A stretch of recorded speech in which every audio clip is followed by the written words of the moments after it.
What's up, Cowboys fans? How you doing? It's your homeboy Cowboy Crunk coming to you from Naval Support Activity Manama, Bahrain, here in the Middle East. Yes, it's your war daddy. Hey, we're still battling. We're still fighting. There's still a war to win. There's still a battle to win coming up this weekend. We just got to keep our head straight and come into this focused. I wanted to kick out a quick video. You guys know I did the video, I think it was 2 days ago, day and a half ago, concerning the Prescott injury and the injury I actually had, which was very similar. My injury wasn't as severe as Dak's, but it was basically the same thing. I haven't seen the X-rays from his or whatever, but I gave him a brief description of what was going on. I didn't get any crazy, you know, kickback from the video, but I did, you know, discuss the injury, and I discussed some things that happened to me, that the things that the doctors explained to me when that happened, and you know, I really looked into that a lot because I had broken both of my ankles about 3 to 4 times each. It happened every year during basketball season, and because I played seriously 6 to 8 hours a day, park to park to park, pickup games, and I was on my feet constantly playing ball. But I will show a short picture of it real quick. I don't I know this is kind of, but you can see there the scar that came above the outside ankle bone there that mine actually broke off. I had a steel plate and 5 screws put in there and had major ligament damage. Didn't have any of the tendon or nerve damage that you know, we're not sure if Dak has yet or not. I haven't seen any reports on that. Hopefully it's doubtful he has it. It's not, you know, anything like a knee. An ankle is completely different than a knee. But I did mention on the video, you know, 6 to 8 weeks recovery time. I was talking about him being able to walk, put weight on it. Those not playing football, that's a different recovery. I was talking about him recovering as a human and being able to, you know, go to the grocery store without crutches, and those type things. And I did mention the physical therapy is extensive and long, and months of physical therapy, and really he'll probably doing some type of physical therapy even after, if he starts playing again, he'll still continue to do strengthening exercises on that ankle, because those ligaments and tendons in there they're like rubber bands, and the more you stretch them, the more you stretch them, the weaker they get. And I twist my ankle all the time now. Like I said, I've done each ankle probably 3 to 4 times each. That ankle injury was the most serious of mine, and I didn't have any ankle injuries after that. I played basketball on a traveling team in Europe for a couple more years, and I had minor twists, minor sprains, high ankle sprains, you know, where I'm off of it a couple weeks, but nothing, you know, to the extent of that ankle injury that, like I said, is very similar to Dak. And his ankle injury. I'm sure he probably got a steel plate. I have not been able to look any of that up yet. I've kind of did a little bit of research, but I wanted to move on, not from talking about the injury, but just get into. Want to let you guys know that we need to stand behind Dak, the situation. I don't think there needs to be any discussion right now of where Dak's going, what he's going to do, his career, and you know, guys. Hey, the guy's a day and a half off this injury. The real pain hasn't even set in yet. He's probably just realizing, like, he's going to be down a while. It's going to be difficult. It's going to be depressing. It's going to be, you know, it's going to be tough. The thing is, I'm sure Dak Prescott wants us to get behind this team. I'm sure he wants us to roll with Andy Dalton, which is what we have now. Very fortunate we brought him in. One of the few good moves, you know, it seems like that's worked out for us this year. Dak Prescott took us to the finish line, and Andy Dalton pulled us across. So it was a good team win. The defense made a stand there at the end, and there's no reason to be discussing Dak contracts right now. There's no reason to be discussing. If anybody wants to talk anything about Dak right now, they need to be talking about his recovery. Whether they want him with the Cowboys or not, it's completely disrespectful. The time that this guy's put in, wanting to be a Dallas Cowboy, negotiating contracts, you know, going through holdouts for a year and a half, not holdouts, but going through contract negotiations for a year and a half, and him standing his ground. And this is why players stand their ground. And I truthfully was on the Cowboys side when it came to this. I love Dak. He's my favorite player in the league right now. Even though I'm not saying he's the best quarterback in the league. I think he's like I told you guys, a top 7 quarterback, top 5, top 7, and most people wouldn't put him there. And I still didn't want the contract to go through at some enormous inflated number. I think these quarterbacks are overpaid. I'm sorry. There's 53-man roster. There's other people on this team that need to get paid. And, I understand the quarterback is the most dynamic, most influential position on a sports team to me in the world. If you have a great quarterback, your team's going to be good. If you have an outstanding quarterback, your team's going to be very good. Almost doesn't need a lot of weapons around him. You need an offensive line. You need a pretty sturdy offensive line or steady offensive line. You need a decent defense, and an amazing quarterback can get you places. So I understand the purpose of paying a quarterback. In relation to the topic of this video, what has happened to Dak is the reason players don't sign team-friendly deals. It's probably the reason, and I hate to bring this up. I know everybody's going to say, oh, here goes Cowboy Crunk with another Earl Thomas video. But this is exactly the reason, and I realize it now. I didn't think about this before, but this is why Earl Thomas probably didn't sign. The Cowboys probably threw a number at him. They wanted to put him on a vested veteran contract, and they told him, this locker room issue, and if it doesn't work out, we can let you go. And they probably didn't say that. Earl Thomas knew about it, and his agent told him. And I'm sure Earl Thomas decided, I can't take that risk. I can't. He's had 2 broken legs. Earl Thomas broke his leg in 2016 and 2018. If he was to come into the Cowboys on a vested veteran contract, and real quick, if you guys don't know what that is, it was the deal that I thought that would bring Earl Thomas in. After week 1, if a player is not on your roster and he is considered a veteran, which is a 4-year NFL player, if he's been in the NFL for more than 4 years, a team can bring him in at week 2. After week 1, he can't be on your roster week 1. The NFL can bring you in, and the max they have to pay you is 25% of what you signed for. So if you play 3 games, 4 games, 6 games, if you play 2 games, they have to pay you 25%. So you take your whatever you signed for. Let's say he signed for, I'll make it easy. Let's say he signed for, I was going to make it easy now. I can't think of. Let's say he signed for $1.5 million, and I say that because there's 15 games. That means he would get $100,000 per game. If he got cut or released before he reached that 3-game period that covers 25% of the season, he gets 25%. So if he played 2 games, he gets 25% of his salary, which would be $250,000. Now, of course, he was going to make more than that. I just did that number to make it easy. But so this is the reason Earl Thomas had the broken leg in 2016. He had the broken leg in 2018. If he was to come into the Cowboys, fit in the locker room, that was not the issue. I don't think they were concerned about the locker room at all.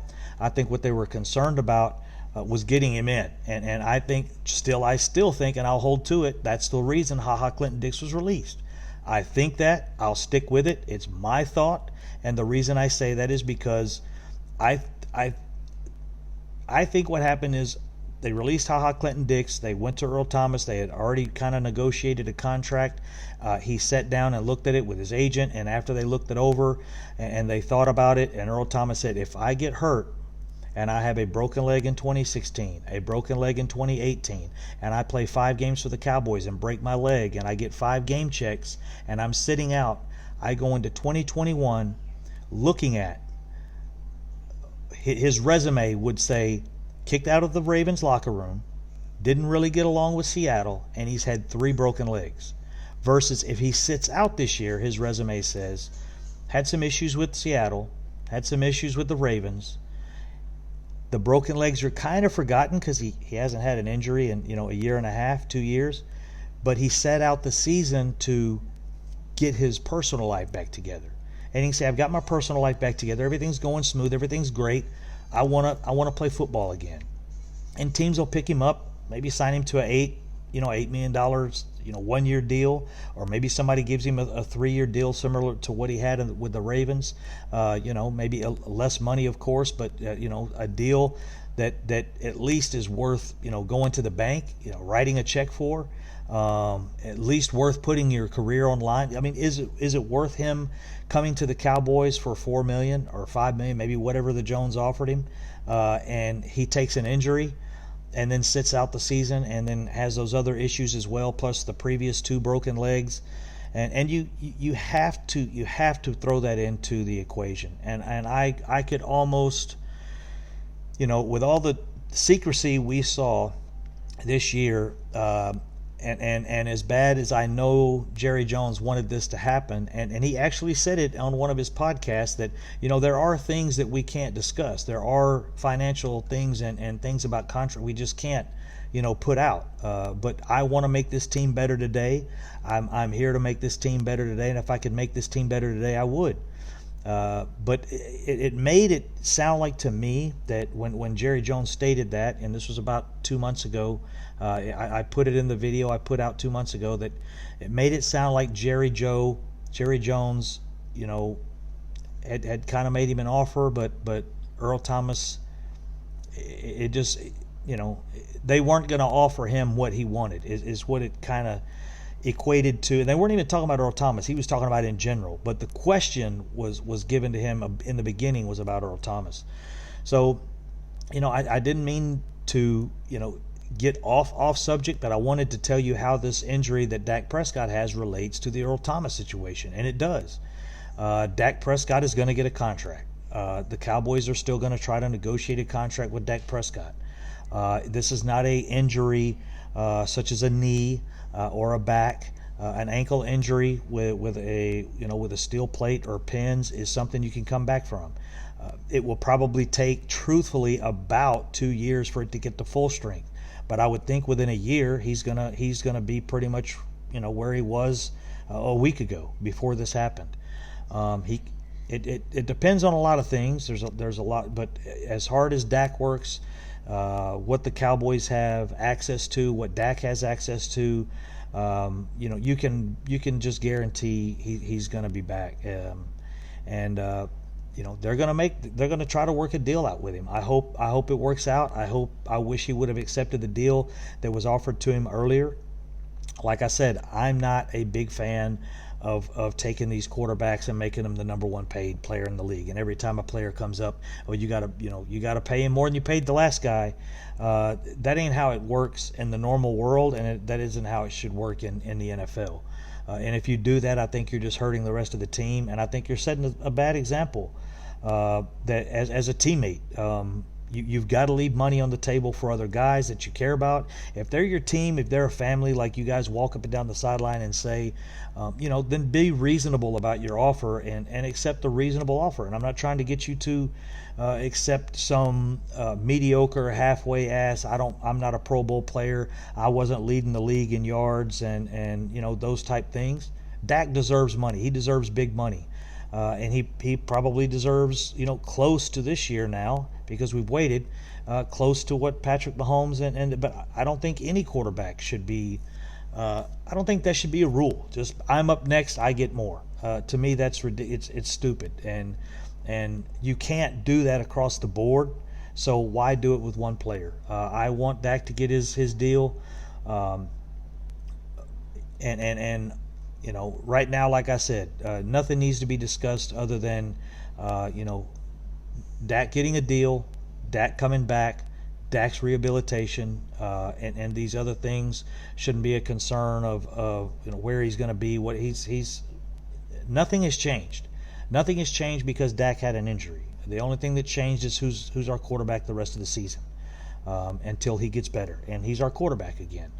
I hope it works out for him. I hope the deal can come through. I hope we have a good season. We don't need to turn our back on these Dallas Cowboys now. Andy Dalton is a good quarterback. I've told you guys that. I laid out scenarios before what do they do? I don't want to talk about those scenarios today, because those scenarios, to me, weren't all in Dak's favor. Right now, we need to be concerned about Dak. Put everything in Dak's favor until he comes back, and then you start competition, and then you start talks about contracts. You don't do that while the guy is 2 days out of surgery, laying on his back in the hospital, where he just gave his blood, sweat, and tears on the field to try to get you a first down, and would do it again. So that basically was it, guys. I wanted to say, like I said, to recap the video, sum it all up. I mentioned 6 to 8 weeks for him to recover. I was talking about him able to put some weight on it, walk on it, not be back in football shape or be out there throwing the football around. That's probably 6 to 8 months before he's out throwing the football and jogging around, and possibly a year before he's able to take snaps and go through repetition, and it could be, you just don't know. But also, like I said, the situation with Earl Thomas, I know I threw that out there earlier. I was all in on it. I said it was going to happen. I dropped the mic and said, this is a done deal. Earl Thomas is coming. And there was, a part of it that didn't just reach into me, and and I didn't pull that out of the hat and talk about it. And it was the fact that, what if he gets a third broken leg, and he has to go into 2021 with 3 games under his belt and a broken leg, and it really hurts his chances of getting a long-term deal. So these guys with injuries, you have to think about where that could go, where it's going to lead, where it's going to come from. What kind of deal do I take? Do I do a 1-year prove-it deal and make it through? I roll the dice. And Dak taking the franchise deal wasn't rolling the dice on himself. It wasn't anything like that. He took that deal. It was a good deal for him. It was guaranteed money, and he got to put up some numbers this season. Man, it's going to take some of these quarterbacks 3 weeks to catch up with him. So hopefully things are doing okay with Dak. I hope the pain is probably setting in now. The pain for the first 2 weeks is excruciating. You have to keep that leg elevated. You can't drop it down. Then the excruciating pain starts when you get into the part where you can move it around and start physical therapy, and then that's painful as well. Then you have pain at night and lack of sleep and all kinds of stuff. So hey guys, hang in there, bear with Dak. Hope this works out for everyone. For more than anyone, Dak, he's the one that put his body out there. And let's hang in there with these Cowboys and hang in with the season. Let's get some wins, baby. Let's go do something. And I don't need to hear anybody talking about the draft or what we're gonna do or trading this shit. Guys, stick on Dak. Don't be putting this shit out there. It's nothing but negativity. And the Eagles are going to do it. The Redskins are going to do it. The Giants, the other 28 teams in the NFL, or other 31 teams in the NFL, plus the 3 in our division are going to do it. But that's somewhere we don't need to go, and we don't need to be talking about those things at this point in time. We need to get behind Dak and pray for the dude, and pray for his family, and hope him and his brother can come through this and be ready to start the preseason. All right, guys. Hey, that's it for me. It's your homeboy Cowboy Crunk from Naval Support Activity, Manama, Bahrain. Your War Daddy. I'm out, baby. Peace.